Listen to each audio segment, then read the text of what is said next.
ఈరోజు మా క్లినిక్ ఒక పేషెంట్ వచ్చారు. ఆ పేషెంట్కి కూడా హిమోగ్లోబిన్ లెవెల్, ఐరన్ లెవెల్ చాలా తక్కువ ఉంది.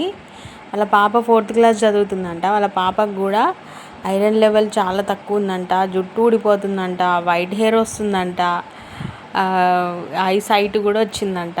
ఇదంతా ఎందుకు అవుతుందంటే ఐరన్ డెఫిషియన్సీ వల్ల.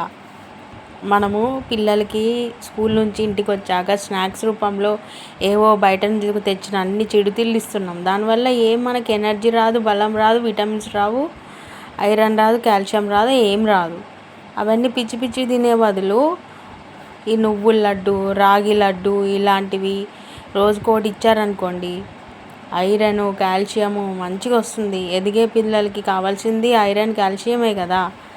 అందుకని నేను ఈరోజు ఆవిడకి ఇవన్నీ చెప్తే ఆవిడ రియలైజ్ అయ్యి నువ్వుల లడ్డు, రాగి లడ్డు చేసి ఇవ్వమని చెప్పింది. మీరు కూడా మీ పిల్లలకి బయట ఉన్న చిరుతిళ్ళు పెట్టకుండా మీరు కూడా ఇలాంటి మంచివి తిని వాళ్ళకు కూడా మంచివి పెట్టండి. టైం లేదంటే ఎప్పుడూ టైం ఉండదు.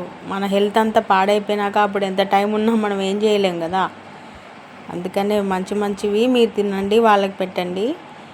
ఒకవేళ మీరు చేసుకోలేకపోతే మాకు ఆర్డర్ పెట్టండి.